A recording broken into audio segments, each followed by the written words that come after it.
ओम शांति। आज अष्टमी, नवरात्रि के 8वें दिन माँ महागौरी की आराधना, उपासना, पूजा की आप सभी को बहुत बहुत दिल से हार्दिक शुभकामनाएं। महागौरी जैसा कि नाम है, तो उनकी कथा से हमें क्या सीखने को मिलता है, क्या पाठ सीखने को मिलता है। तो कहा जाता है कि उमा देवी जी ने बहुत कठोर तपस्या की और उनकी कठोर तपस्या से प्रसन्न होकर के शिव जी ने उनके ऊपर गंगा जल से उनको उनके पूरे शरीर की धुलाई की और इतना गंगा जल से उनको इतना धोया, इतना पवित्र बनाया कि वो महागौरी बन गए, अर्थात बहुत ही कांतिमान और गौर वर्ण के बन गए। इसीलिए नाम पड़ा महागौरी, जिसमें दोनों ही आ जाते हैं, महादेव भी और पार्वती जी भी। तो इसीलिए नाम है महागौरी। और उनकी कथा में ये भी बताते हैं कि जब वो उमा देवी के रूप में बहुत तपस्या कर रहे थे, तभी एक भूखा शेर, जो जिसको कोई शिकार नहीं मिल रहा था, जो वापस लौट रहा था निराश होकर के, तो जब रास्ते में उसने देखा कि अरे ये देवी जी तपस्या कर रही हैं, तो उसके मुख में एकदम जैसे वो पानी आ जाता है ना, क्योंकि कोई शिकार मिल गया। तो इसके लिए वो वहां गए देवी के पास। लेकिन वहां जाते ही वो शेर, जो एकदम खूंखार शिकार के लिए तैयार था, वहां जाते ही एकदम शांत होकर के बैठ गया और सोचा ये तपस्या पूरी हो जाने दो, उसके बाद ही मैं ये शिकार कर लूंगा। और वहां बैठ करके वह जैसे वो भी उसी तपस्या के वायुमंडल में बैठ गया और देवी जी की तपस्या के साथ साथ जैसे उसकी भी तपस्या हो गई और वो भूखा प्यासा एकदम कमजोर हो गया। तो देवी जी ने उसके ऊपर दया करके उसको अपना वाहन बना लिया।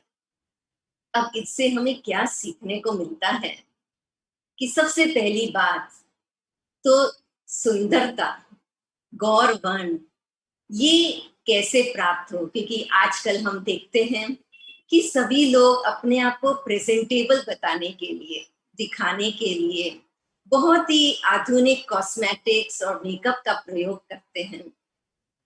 और मेकअप और ज्ञान, ये दोनों का एक बात में कॉमन फैक्टर है।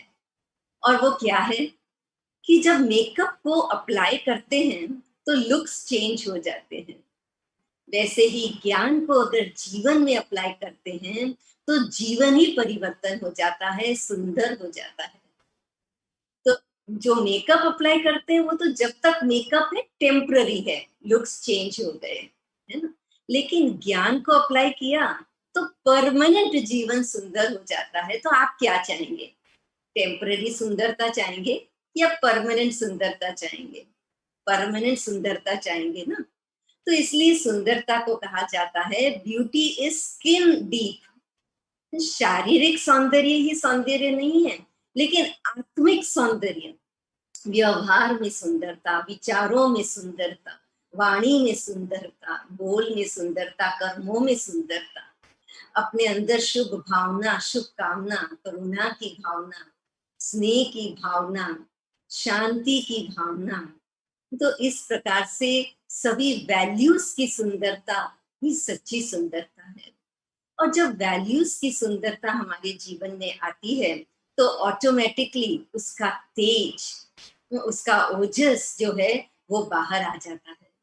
क्योंकि कहते हैं कि एक सुंदर त्वचा के लिए बहुत जरूरी है कि तन स्वस्थ हो, और तन स्वस्थ के लिए बहुत जरूरी है कि हमारे आहार में खूब मात्रा में एंटीऑक्सीडेंट्स हो, क्योंकि उसका असर हमारे त्वचा के सेल्स पर पड़ता है, जिससे कि त्वचा जो है वो सुंदर और स्वस्थ रहती है, जिसमें तेज होता है, ग्लो आता है, चेहरे पे लालिमा आती है।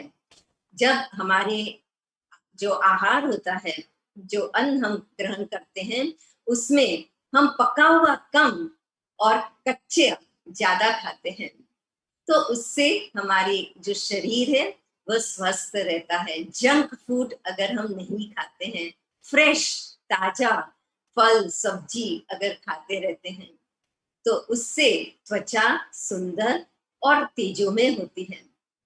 लेकिन हमें ये याद रखना है कि चाहे हमने कितना भी अच्छा अन्न खा लिया, लेकिन अगर मन उदास है, मन रूठा हुआ है किसी न किसी बात में, मन के अंदर चिंताएं हैं, डिप्रेशन में हैं, तो फिर क्या होगा? वो मन की जो भावनाएं हैं वो तन पे असर करती हैं, और चाहे कितना भी अच्छा भोजन क्यों न गया हो, लेकिन वो सारे भोजन को, अमृत को भी जहर कर देता है। तो इसलिए रूट कॉज को हमें देखना है कि सुंदरता का रूट कॉज क्या है, और वो रूट कॉज है कि हमारा मन सुंदर हो। और मन की सुंदरता तो बाहरी मेकअप से नहीं होगी, उसके लिए तो ज्ञान अप्लाई करना होगा। इसलिए गंगा जल से धुलाई की गई, क्योंकि गंगा सबसे श्रेष्ठ पवित्र जल गंगा जल माना गया है, जो जड़ी बूटियों से भरपूर है। लेकिन वो स्थूल गंगा की भी बात नहीं है, क्योंकि उसको तो देखेंगे तो आज वो गंगा का पानी भी जो है कितना मैला हुआ पड़ा है। तो स्थूल गंगा जल की बात नहीं है, लेकिन ये ज्ञान गंगा जल की बात है। तो ज्ञान सागर शिव परमात्मा हमें ज्ञान गंगा जल से हमारी आत्मा को सुंदर बनाते हैं, हमारी आत्मा को गोरा बनाते हैं। और इसीलिए जब हम इस ज्ञान गंगा जल का स्नान नित्य दिन करते हैं, जब जब हम इस ज्ञान गंगा जल से अपना स्नान करते हैं, तब तब आत्मा का रूप निखर आता है, आत्मा से तेज आ जाता है, और आत्मा सुंदर हो जाती है। इसलिए बहुत जरूरी है कि हमारे विचारों में सकारात्मकता हो, हमारे विचार प्योर हो, पॉजिटिव हो, हमारे विचार पावरफुल हो, समर्थ हो, शक्तिशाली हो। व्यर्थ, नेगेटिव, ईर्ष्या, घृणा, नफरत, ये सब जो विकारों की बदबू वाले विचार हैं, ये सारे विचार न हो। सारे नकारात्मक एनर्जी से मुक्त विचार हो। इसीलिए शेर का वाहन दिखाया है, शेर की खाल भी बताते हैं, गाय का तो बताते ही हैं, क्योंकि गाय बहुत ही शुद्ध मानी जाती है। गाय का हर चीज का प्रयोग होता है, गाय के काउडंग का प्रयोग होता है, तो गाय के गौमूत्र का भी प्रयोग होता है, तो गाय के दूध का भी उतना ही बहुत महत्व होता है त्वचा को स्वस्थ और सुंदर बनाने के लिए। तो ऐसे ही साथ साथ में शेर की खाल के ऊपर भी विराजमान बताया है महागौरी को ना, क्योंकि उन्होंने शेर को भी अपना वाहन बनाया। तो इसका मतलब क्या, उनकी कथा से हमें यही प्रेरणा मिलती है कि यदि अगर हम सकारात्मक विचार, करुणामय विचार, स्नेहमय विचार की तपस्या में रहेंगे, अपनी ओरिजिनल आइडेंटिटी की श्रेष्ठ स्वस्थिति में रहेंगे, स्वस्थिति की श्रेष्ठ आसन पर अगर हम स्थित रहेंगे, तो शेर जैसी भी अगर परिस्थिति होगी तो उसका प्रभाव हमारे पर नहीं होगा, लेकिन हमारी श्रेष्ठ स्वस्थिति, सकारात्मक स्थिति का प्रभाव उस परिस्थिति पर पड़ेगा, और वो शेर जैसी परिस्थिति भी शांत हो जाएगी, परिवर्तन हो जाएगी, और हम उसको अपना वाहन अर्थात अपने जीवन में उन्नति का साधन बना सकेंगे। तो इसीलिए परिस्थिति से घबराएंगे नहीं, लेकिन अपनी स्वस्थिति में रहेंगे, तो परिस्थिति भी हमारी दासी बनकर हमारी सेवा में हाजिर रहेगी। तो इस प्रकार से हमें अपनी सुंदरता को, आत्मिक सुंदरता को बढ़ाते रहना है। ज्ञान जल से अपने आप को रोजाना लक्ष्य रूपी सोप, लक्ष्य सोप कहते हैं ना, तो लक्ष्य कौन सा, मनुष्य से देवता बनने का, नर से नारायण बनने का, नारी से श्री लक्ष्मी बनने का, ये लक्ष्य सोच से अपने आप को रोज ज्ञान स्नान कराते हुए अपनी आत्मा को सुंदर बनाते जाना है। और साथ साथ महागौरी के हाथ में विशेष त्रिशूल और वरदानी हाथ और अभय हाथ तो बताते ही हैं, लेकिन साथ में एक हाथ में डमरू बताते हैं, है ना।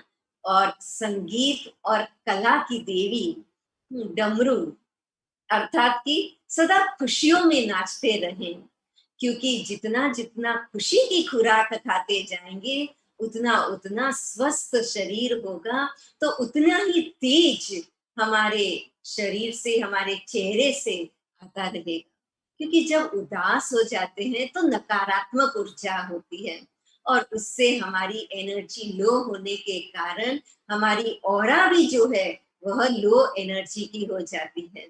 लेकिन जब हम खुशी में नाचते हैं, झूमते हैं, हर पल चाहे कैसी भी परिस्थिति क्यों ना हो, शेर जैसी परिस्थिति भी क्यों ना हो, लेकिन अगर हम खुशी में नाचते रहेंगे, परमात्मा शिव की स्मृति में सदा रहेंगे और खुशी के झूलों में झूलते रहेंगे, तो खुशी की खुराक खाने से सदा स्वस्थ रहेंगे, सदा हमारी सुंदरता बनी रहेगी, क्योंकि स्वस्थता से ही सुंदरता है।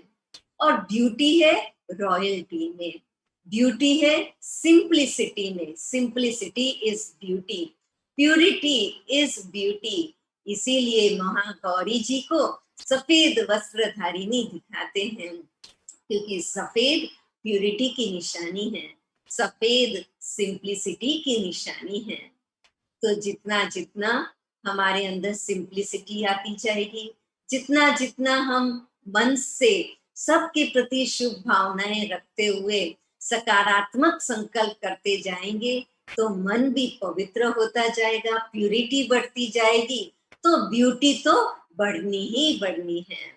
तो इस प्रकार से महागौरी अर्थात कि सदा ब्यूटीफुल, सदा सुंदर बनने के लिए हमें क्या करना है?